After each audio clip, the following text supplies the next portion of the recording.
I'm going to say something. I have a lot of slides. I'm going to share them afterwards. I'm not going to go through all of them because then you'll die. But I'll just, skip a bit around and talk about university future makers and perhaps think about how we can become university future makers. If we want to push the boundaries, how can we do it in intentional and reflective ways so we don't push the university over the edge and into the abyss? And actually, I love the university and I love higher education, so how do I take care of this while also pushing it gently and intentionally? So what I'm just gonna go a bit like this, I think. So what I'm gonna talk a bit about is why we need to transform the university and the higher education, because the world we educate in has changed and the mandate of the university has changed. How to transform the university to reconfiguring the university to connect with the world. I'm gonna skip a bit over that part. It's the learning design part. You can see it in the paper. And you will have the slides, and we can also go back when we discuss it, perhaps, if we have some time for that. Because I talked to Laia about actually spending some time on the what and some examples of how this transformation can look. And then just kind of rounding up with a question, I think. So why? So why at all change something that worked very well at one point and that some people also actually think work very well presently? I think there's a very high need to change not only from the past, but also actually change the present, because I don't think it works very well for the university. So the present, we all know the story about like the ivory tower, the university as a walled garden, where we were in control of knowledge, and knowledge was stable and controlled and transmissible. The university were educating students, and then they deemed the students worthy of being educated and led them into society where they could kind of educate society. And society believed in the university as the one that could kind of judge on when you were knowledgeable or not. So the university was in control of education and decided what it takes to be educated. And it was a shrine of universal knowledge. Knowledge wasn't like changing that much all the time. So it was okay that courses was fixed and classrooms closed and knowledge was not up for discussion. It was the university that kind of transmitted the knowledge. What we have presently is more like the Mode 2 university, which is very much like a factory for the future workforce. Just gonna go like this. And it's very much concerned with competencies and skills and... Damn it, 2 seconds.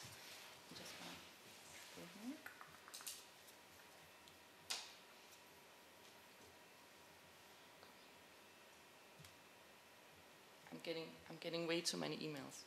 That's also editing my phone.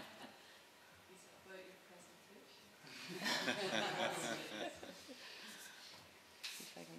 2 seconds.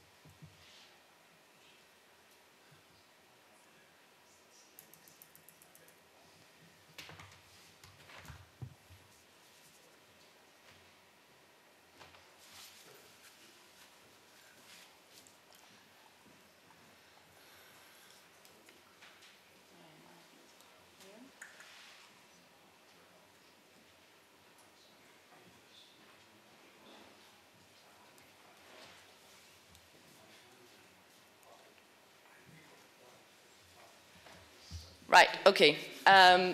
So this is the university we very much have today. It kind of embodies the factory. It's up to like politicians or society to tell the university what it needs regarding the future workforce. Knowledge becomes very unstable and uncontrolled, at least from the university standpoint. And the university tries to recreate itself into this factory conveyor belt producing ask for skills and competency. Because otherwise funding will get cut and universities will be shut down. What I want to talk to you a bit about today is what I call, or what some people call the Mode 3 university, which is more concerned not with who owns knowledge and who are in control, but rather trying to establish some form of dialogue between society and university, thinking about the university perhaps more as a community center, forsamlingshus in Danish, where we can kind of meet to debate stuff. So to have a university that embodies the community center, that's what I want you to think about if we want to push against the boundaries of higher education, this is perhaps where we should push it towards, and actually perhaps we should equally push against the boundaries of society, and perhaps push against the push. So to push against the push, or to push for this more dialogical, co-creative, and dialogical in the Polifarian sense of that word, we might need to think about how the transformed mandate, and if we want to transform the university on top of that mandate in ways that enable us to be in control but be in dialogue, the first thing that might enable us to do this is think about which is actually a concept that came up several times in the talk today, namely the concept of hybridity, and how to create hybrid connections and media ecologies rather than LMSs, but something that is still in control of the university. Hybrid pedagogy, as it says, is more engaged in dynamic conversations, and here dynamic conversations between some of those things listed here in the bottom. So it can be dynamic conversations between academic space and public space.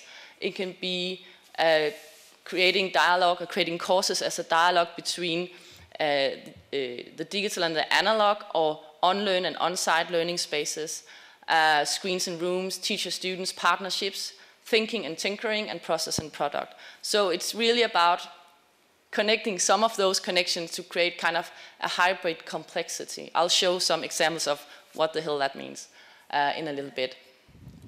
The next layer is working with creating space or creating place or making the most free university breakthrough by focusing on fostering what I call academic citizenship. And academic citizenship is not about having academic competencies or skills, but it's about participating in society in academic ways. So it's not about, going and making a startup, or going to, have an internship in a company, or having your company post cases to you. It's about how do we actually participate in society in academic ways, and what does that mean, and how does that look? So it's very much concerned. I have to look at the time. Yeah, it's very much concerned with university society and people nested within each other. The last one, and then I'll skip to the cases. The last one is thinking about creating a place for the most free university through actually having a university that cares and facilitates spaces of belonging and becoming. So this should actually be at the core and at the heart of the university. And then competencies and skills and jobs might happen, but if we don't have a university that cares for itself and for society, it doesn't really matter. Also, if we don't care about students, I think also that students has been not so present today in the presentations. If we don't care about students and make the university a home for students, they feel non-existent, they don't care, they disengage, they don't feel they belong. We also need them to participate in the idea of the university. I think that's like the quote I always carry with me. How do we enable teachers and students to participate in the idea of the university? So, now I'll skip the how. You'll just get a glimpse. Perhaps just saying that what I'm very much concerned with, what I think about learning design, is actually the whyness of education. I think we have some very good howness and some very good whatness going on in research, but why? Like the virtues. We don't talk about the virtues of education. We don't talk about the grand visions of pedagogy and why they are important. Why are we actually at the university? Why are we here? That's what I'm trying to make learning designs that are focused on. So I'll just skip them, all the nice slides. You can, go ahead and look at them. And just briefly talk about the what. I think I have like a couple of minutes, right? I'm just looking at yeah.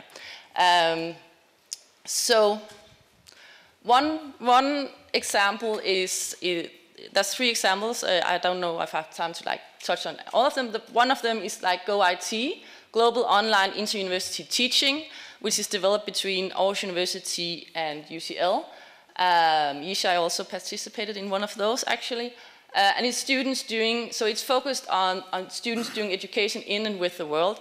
It functions in a way that we are teaching synchronously through video online, and the students are also discussing and debating online. So you can see there to the right, a student being taught in the room, and another student driving on the highway, seeing that student participate in the global online university teaching that kind of connects teacher across different spaces to teach and talk with students. So the values here that this was designed for was dialogue, presence, criticality, community, and polyphony, allowance of a lot of different voices. So whenever that kind of broke down, that was also what I evaluated for, and whenever that broke down, we had to adjust the design because the values or the virtues of that design were not there anymore. So the vision was to transform online teaching into formative dialogues and critical discussions on key issues and student projects. And the hybridity of it was connecting students with the world through intentional use of hybrid technology setups. Academic citizenship was scaffolding students to become courageous enough and courageous citizens in the world that, you know, were able to talk to some of those people that they actually read texts of without kind of going into full panic mode. Academic citizenship, and then the most free university was very much focused on creating a university that are acutely present as an online place and place students in direct dialogue with the world to enable them to belong in the world. So it had to evaluate and validate itself based on the ability to actually make those visions and values come through. Do I have 30 seconds left? I'm looking at the line. Yes. Okay, so so I have 3 examples. This is like a very analog example because pushing against the boundaries of higher education for me does not necessarily have anything to do with technology. It can have, and technology often plays a role, but like paper is also a technology. We sometimes forget that. So this one is AIR, or Academics in Residence. So it's built on top of being an artist in residence and thinking about how students, do everyone know like fidget spinners? Yeah, so students being at the center of the fidget spinner, and then these 3 spaces, the university, the library, and the startup incubator spinning around the student. And the student actually creating dialogue between those spaces, but everything also evolving around the student's project. So the student become the one that carries the university out into the world, but also carries the world into the university in a dialogue. I'll dive a bit more down to the last one. I'll just skip this one. The last one I'll just touch upon is participatory academic communities, because it's kind of hybrid between the two, one very analog and the one very digital. And it's about students doing education as hybrid research collectives. And I see this actually happening all over in higher education research at the moment, where we try to think about students as partners. What I though see happening, and what I would like to push against, is that the way we think about students as partners in research is like this new slave labor that can collect data for us or can analyze some data for us and so forth. And that's not what I'm talking about. I'm talking about if anybody has to be a slave in that, it should be the teacher, slaving to create academic researchers with students. But I don't believe in like slavery, so I think we should be partners. So this one is about criticality, aspiration, imagination, collectiveness, inquisitiveness, and originality. And what it aims for is actually to create collectives that functions like online research collectives. Damn it. So today when we do research in Google Docs, we do research through Skype calls, we do research through connecting and fluently using all those digital technologies that we constantly talk about we can't do in our teaching. So why not just do research together in quotations mark? We can actually do that. And what we see happening is students actually publishing academic articles, going to conferences with us, and I will be like the 3rd author or no author at all. But it actually also become relevant to me because I'm pressed for time, but I can understand research publications to put on my CV and stuff like that. So suddenly I have time that is relevant, and it's relevant for me to innovate and be creative in my teaching practice because it's also research. And it's not about doing only teaching that's about education, it's also in game philosophy and stuff like that. Last slide. So, last slide. So when we think about pushing against the borders of higher education, I think it's really important to think about why we want to do that, how we want to do that, and with what effort and with what aims. So if we want to do that, we perhaps need to think about what kind of place we want to have in the place if we push something out. What is then there left? So it shouldn't be like, what was it, Zen-like emptiness. I don't think that's the best place to be educated. So we should rather think about a particular signature built into the scenarios of a university, that every university should be unique, and we know what kind of place we are, we know why we are that kind of place. It should be about helping to shape moral actions and decisions and the quality of people's lives. That should be our role, but it should also be the university's role. And it should be a university that knows when it talks about LMS or technology that is materializing morality into those systems. So the question to well, not to me, not to you, it will be later, but to us perhaps is, how do we push against the boundaries in higher education in ways that are ethical, value-based, vision-driven, intentional and reflective, while simultaneously caring for the object we are pushing, so we do not push higher education or the university over the edge and into the abyss.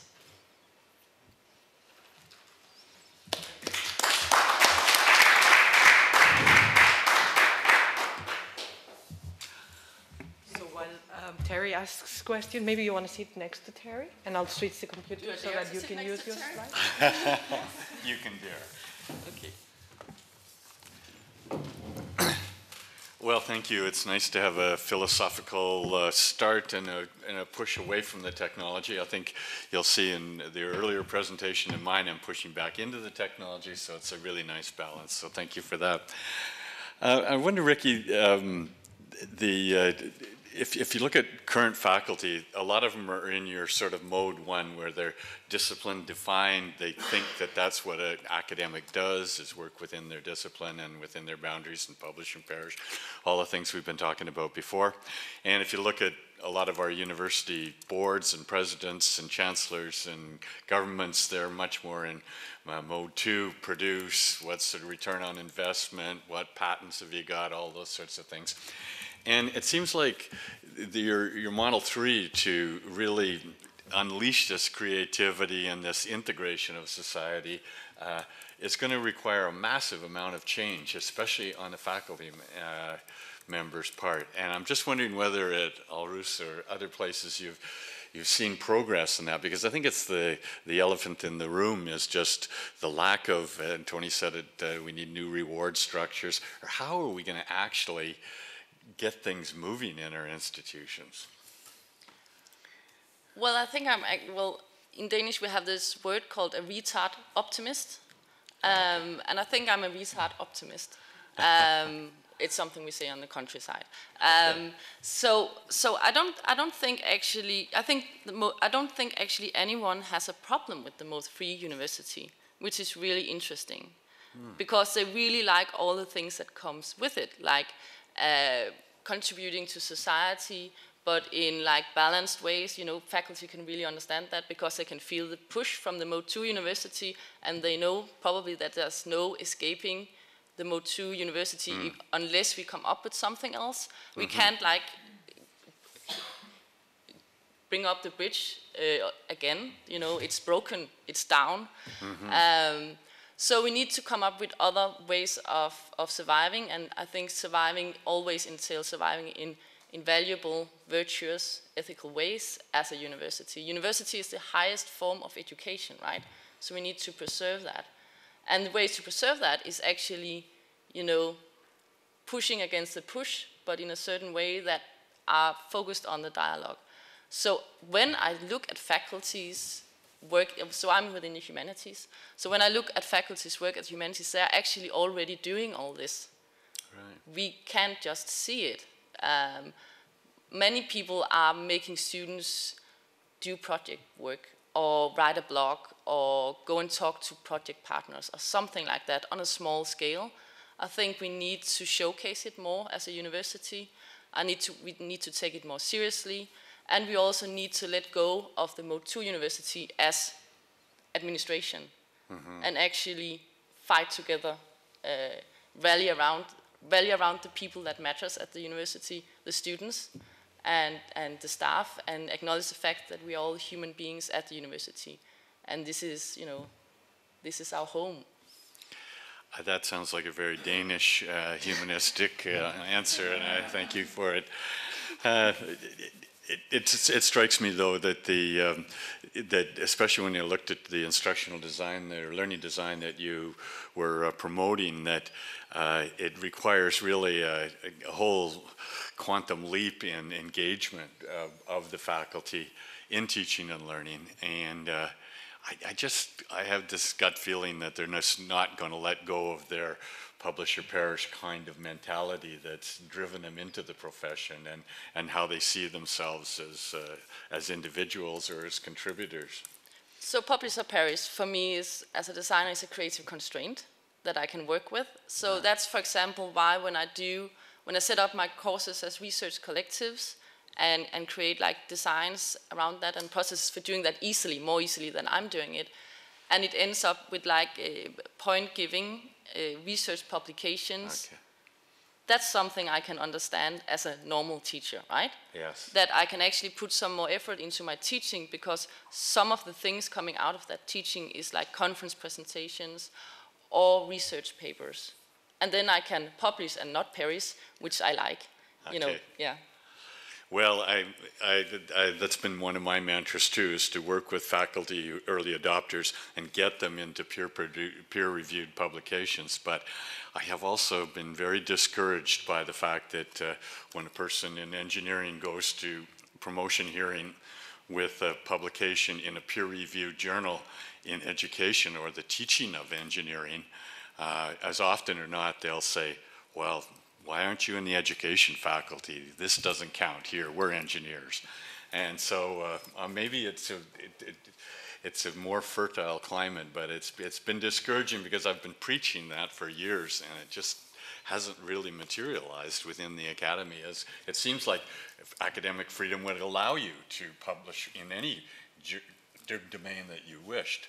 But when it comes down to it, at most Canadian research universities, it just doesn't happen. Yeah, so that would be another creative constraint, right? So like True. working with that, so that is something I also get coming back when I show some of this. And then we just publish in those journals. Then I do like actual engineering research collectives. That when what the students are doing are not, it's not my paper on something education in game studies, but we're actually doing games research. And we're actually going to games research conferences. And it's some of the nicest reviews I got back was with some of the articles I did by students, because they actually do proper work. They're not in that kind of hurry to kind of just drag around references and dump in some data. They actually do real research. Yeah. And I think we should acknowledge that. Yeah, and I think we should work with that, because it's also what is meaningful. What I get back in the evaluations and when I talk to students, it's meaningful to students to be treated as researchers and Sure. as adults, because they actually are. Right. 15 minutes of us talking? Okay, does anybody have a question for Rikke before we switch? We also have the Q&A. We also have a Q&A. Okay. And we have a clicker. If you prefer to sit down, we have a clicker, so you can. However you prefer. I'm fine here.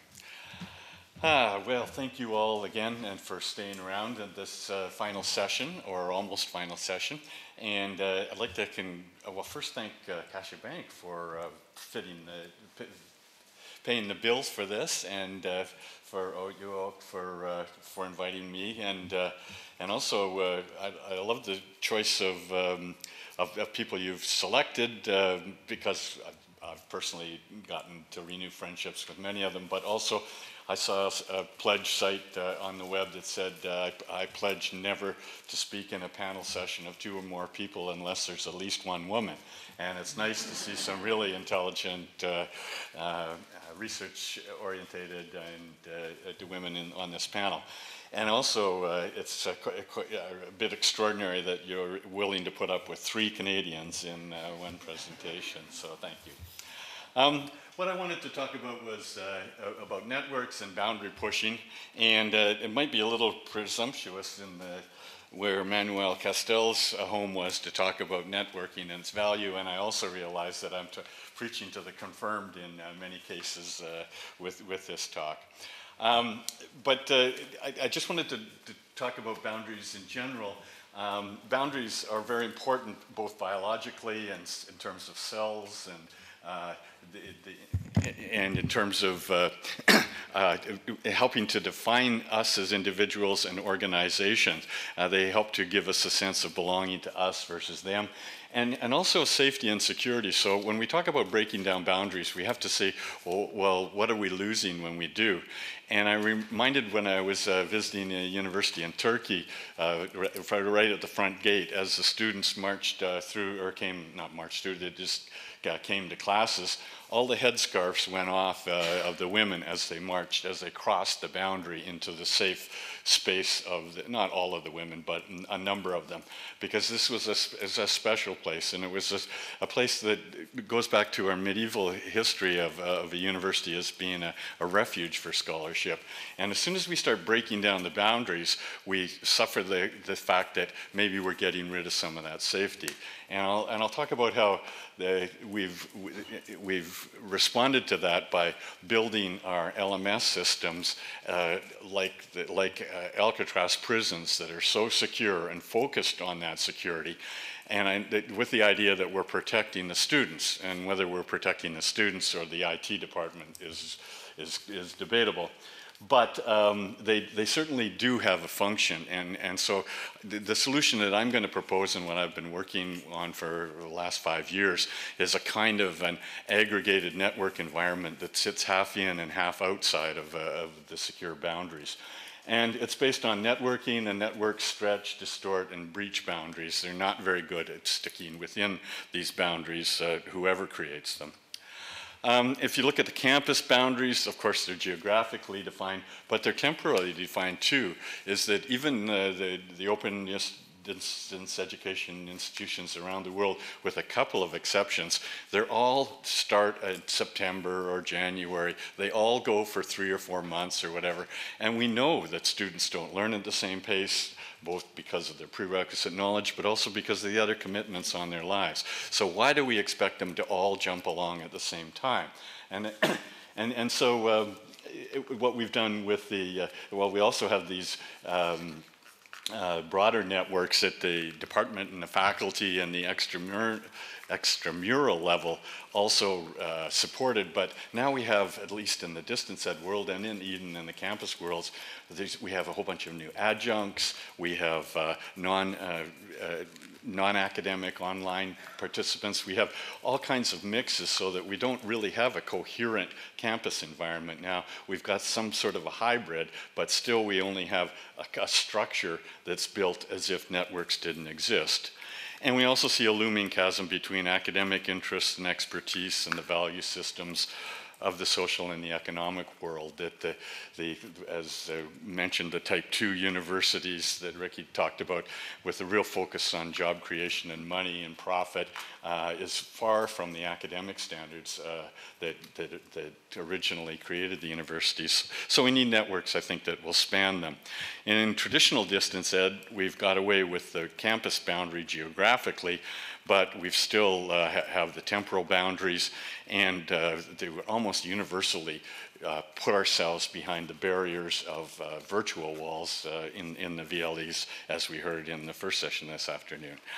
And the other thing is that when you think of the boundaries created, the personal freedom of the students is so severely bound within a campus-based learning management system. There's a limited amount of freedom for the faculty members, but there's almost no freedom for creation, for production, for persistence within the LMS for the students. And there's, again, focus on security, privacy, and stability. And despite the fact that our students are extensively using social networks, there's almost a huge boundary between that and formal studies that's very hard for us to breach. So why would we want to stretch the boundaries? Well, as Rikke said, we have the old exclusive home of knowledge, the kind of idea that that's what a university is about. But now that we know that knowledge is culturally defined, that it is itself networked, it's diverse, there's different ideas of what knowledge is.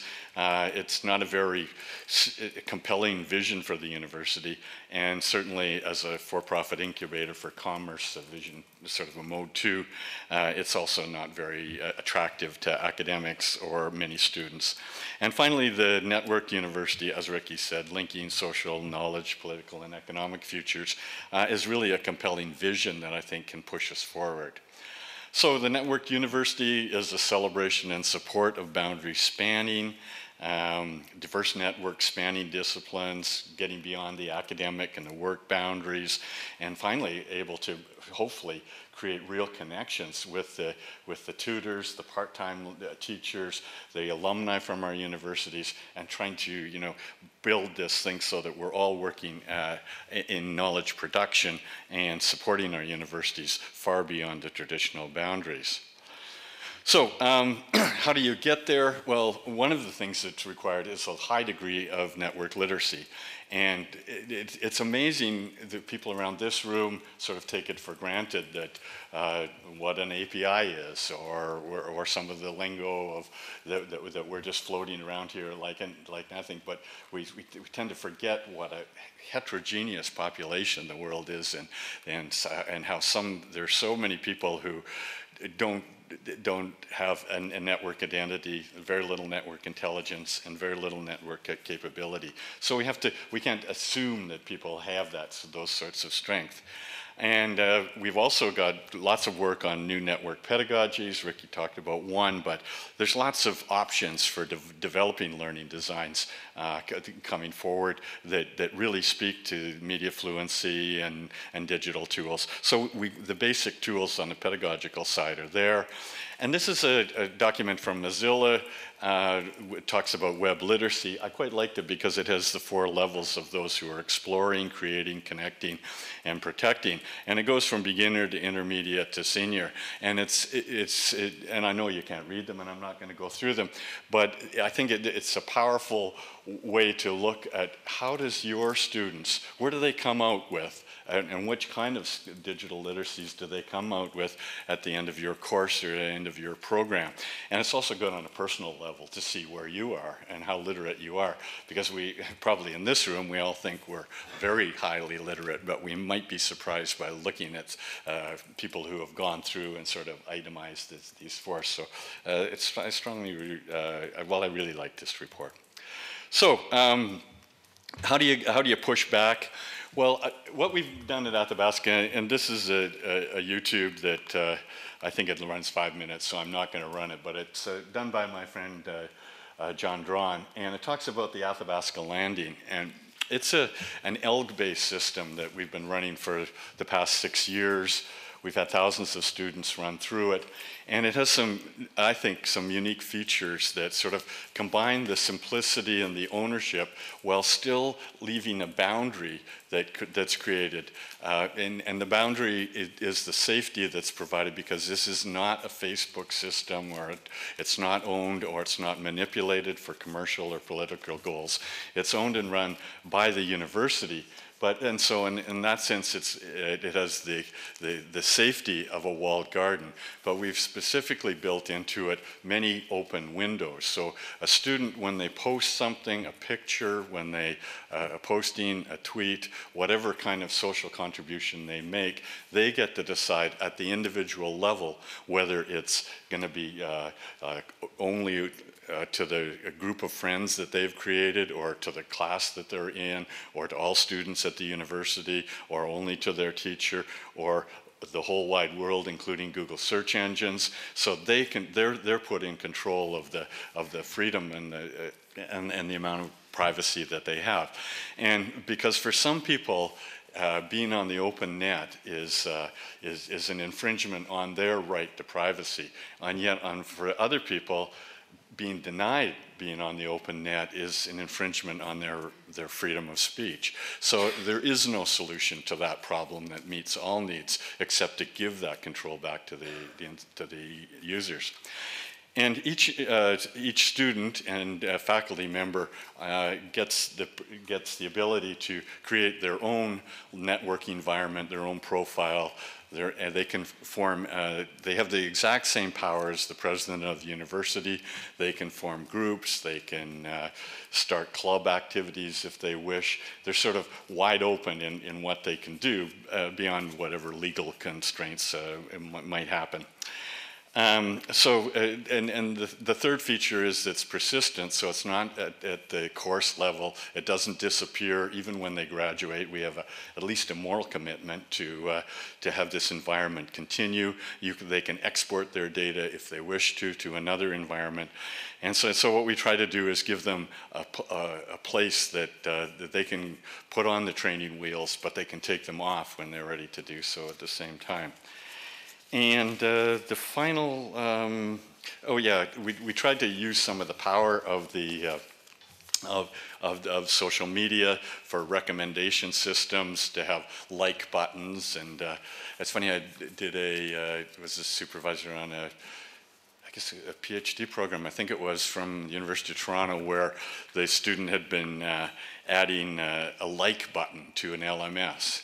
And I mean, it seems like such a simple thing, and yet why are there no likes or dislikes or really like in an LMS?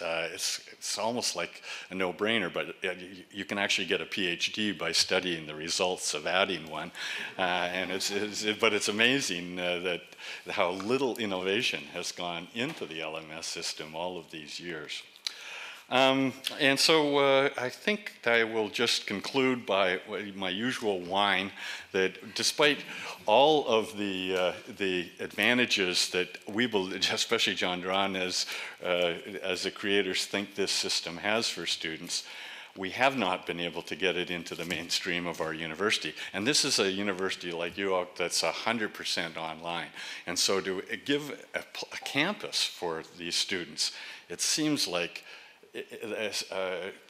students should just flock to it, and we have had thousands of students, and we're on a steady growth pattern even after 6 years. But we haven't been able to convince faculty members to run this in conjunction with our Moodle LMS or instead of. And we haven't been able to make it go beyond John and Terry's research project into an institutionally supported environment. So in many ways, it's been maybe the most frustrating part of my whole career, is just the lack of adoption of so many of our effective tools, is just how we can't get deployment, as we heard from MIT. So I think that's it. The dilemma is, how can we place high value on sustaining and enriching network services? We have to reduce organizational focus on and protection of existing practices, and allocate resources to support these disruptive things, these ideas of supporting those who are going to replace our current institution, I think is very frightening for some universities, but very necessary. So, thank you very much.